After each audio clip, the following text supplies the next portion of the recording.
Paul with Shirley Fabrication in Tuscaloosa, Alabama. Good Saturday morning to you guys.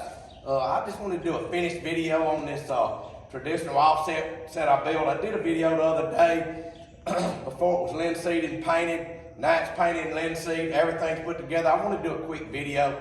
I will say this: I got a message yesterday from a gentleman that bought my first one like this I built, and he saw the video. He said, "Paul, I just want to tell you I love my offset cooker." He said, "It's phenomenal." He said, "Just the way it runs, the way it operates, he couldn't ask for anything better." And he said, "I'm actually planning my next build with you." So that, that's a testament to how this cooker works. But anyway, it's a 24 by 48 traditional flow offset, meaning it has no baffle plate for those people that don't know. Everything is 3/8 on this cooker. It has some items on. I'm gonna go ahead and show you right here. I'll open it up, and it's not that heavy. You saw how I opened it. Got the top grate right here that slides out. Has a fire poker that we give with every one of our builds. We always give a customer a fire poker. That's that. I made him a little thing this morning. I come out here and made it. You just hook into the grate, pull that grate up at some point. So that's it. Drafts down real low off the cooker. That's the way we wanted it. Kind of comes down a little bit below grate level. You come up front right here. Come up here, Sharon. Come up front right here. I added in a bottle opener yesterday. This gentleman here is a veteran, I think, and a policeman. Thank God for our policemen. I'll show you how our stacks fold. They fold different from everybody else's. This is the way we want to do it. We feel like it's better. Most people put it right here, put a flange up there. We don't see any need in that, so we do ours like this. The whole stack folds. You just grab this handle, fold it down right there. It's just a simple thing, very simple, but workable, works functional. And that's what we try to do, simple but functional. Come up here, Sharon. Come around here. It has a 2-inch drain right here coming off on about 15 to 20 degrees. That's the way I like to do mine on this cooker, because I elongated the hole on the inside, which gives you a little bit better drain area. Has a removable tongue right here. Has a safety. You guys hook your safeties up. If you don't know how to put a pin in, keep your safety hooked up. You'll never come loose. So I've had some guys that didn't know how to put their pin in or forget, and not being critical, but that's just a fact.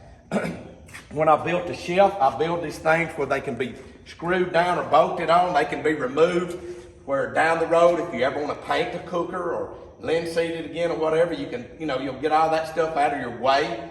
Has custom fenders built by Shirley Fabrication, not like anybody else's. Lights encased in LED lights, encased in light boxes. Come around, Sharon.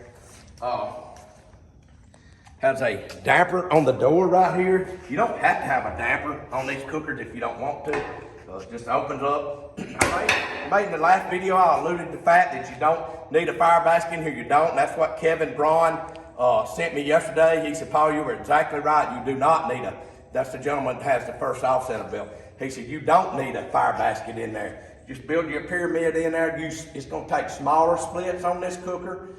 This is 3/8. Everything gets up to temp, man, you're going to roll. You can run 450 degrees across there if you want to, or 250 degrees. You can be dead even.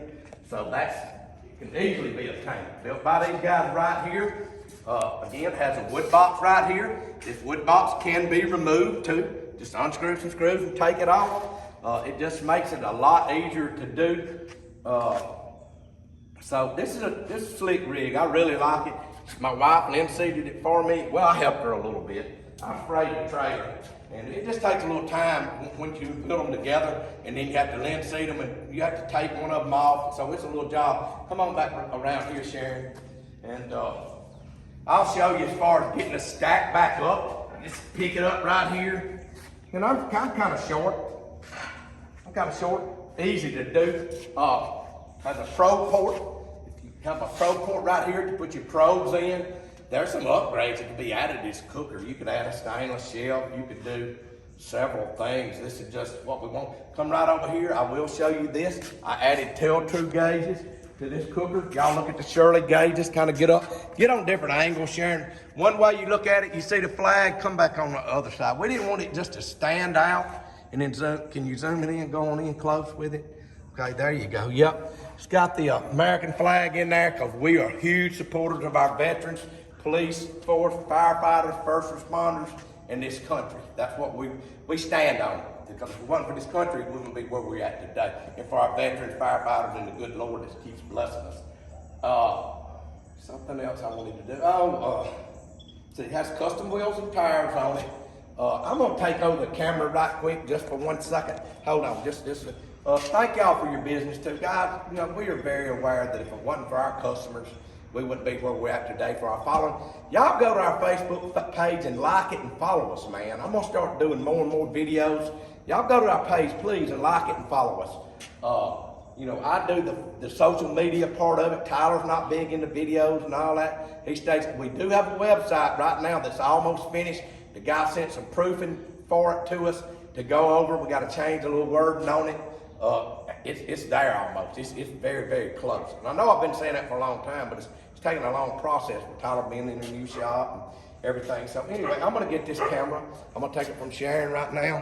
And I'm just going to show y'all what we take our pride in.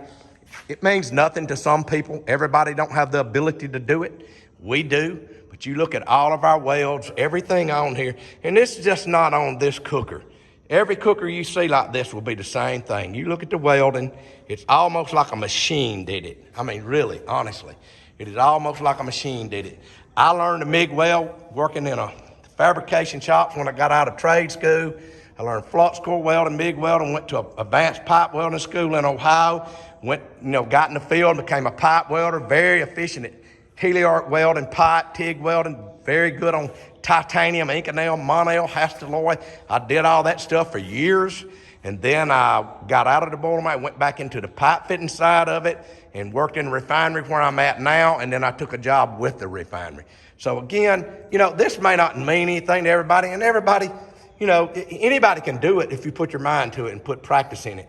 But it's just something we take pride in. It's just what we pride ourselves in, because my dad was a master carpenter and his work was stellar. I've never seen a carpenter as good as him ever today.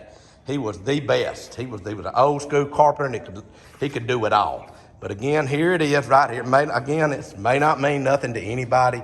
It means a whole lot to us, because these guys right here have a reputation. We have a pride. We have a family tradition and history to carry on. I was gonna say something else, I'm kind of forgetting. But anyway, you go back and look, yes sir, it's slick. And that right there is a cooker I finished. It's gonna be supposed to ship yesterday, I think, but I think it's gonna ship today. So anyway, that's for Mr. Josh Bird, my buddy Dave in the woods. I got your cooker back there, a friend of mine, very good friend of mine, just like a brother to me. That's his cooker. Back here, Dave's cooker. He's got our Santa Maria rotisserie thing on front, and somebody traded that Lone Star, and they, you know, didn't like it as much as they like our cooker. Traded it in a long time ago. It's been on my patio for 2 years, so I put it back there on the back for Dave. Got a 36 right there. I'm fixing to paint. Whenever it's ready to ship, I'm gonna paint it. Got a 36 over there that'll come on the market. That 36 is gonna be ready to retail and sell to somebody that wants one. If you want it in 2 weeks, you can get it. You can get it, no wait, 2 weeks and it's done. This is a big, huge warmer firebox combo for a big cooker I'm building, thick, 1/2-inch thick firebox, stuff like that. Me and Tyler bought us a SA200. That's what I used to run when I had my rig pipe welding in the field. And that mine got messed up, but we just bought this one. It runs great, just got to put a battery in it. And we're going to put that on one of our rig trucks, because we do a lot of field welding and stuff. Tyler and do a lot of field welding, a lot of repair work, a lot of running pipe. They'll do anything. These guys just don't build cookers. So again, just kind of an overview of what we got going on. Very proud of it, very slick. I'll show you. I've got a bunch more of them cut out down the hill down here at my house. So they're ready to, the pipe's cut. Now the parts, we don't have a lot of equipment like a lot of people have. That's why I charge, the price on this cooker, I'm not even gonna put it out there. If you wanna know, you can get around it. It's a little bit more than what you see somebody builds them every day for, but there's a reason behind that. We went by across the industry through Texas and everywhere, and I set my price, and I set a price to where I could make money. If I'm gonna fabricate, I'm gonna make money. And that's just the way it is. We don't have machines whipping out 50 a week. You know, all these we just don't have that. It's hand built. So that's what we have to do. So anyway, somebody would ask me about welding machines, what welding machines we use. We use Miller-Matic 252s, and we use a Lincoln 256. One any better than the other, I don't know. I could say something, you know, both of them got their advantage and disadvantage. Let me say this. I'm gonna go ahead and tell you guys what makes a difference in the world. You gotta have the ability, but also the welding wire you buy, what brand you buy. I can strike an arc within 3 strokes of that MIG. I can tell you right off the bat whether I like that wire or whether I don't like the wire. There's a brand I use. It's what I'm gonna use.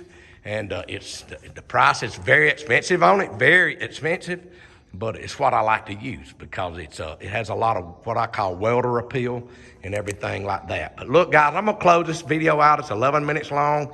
I'm gonna work in the shop a little bit. Me and my wife's gonna leave and go to trade day at Tanny Hill and just have a little bit of fun, man. I work too much. I really, really do. Don't really have any help, and it's sad. I don't.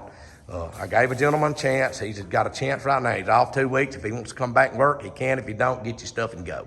All right, guys, I'm out of here.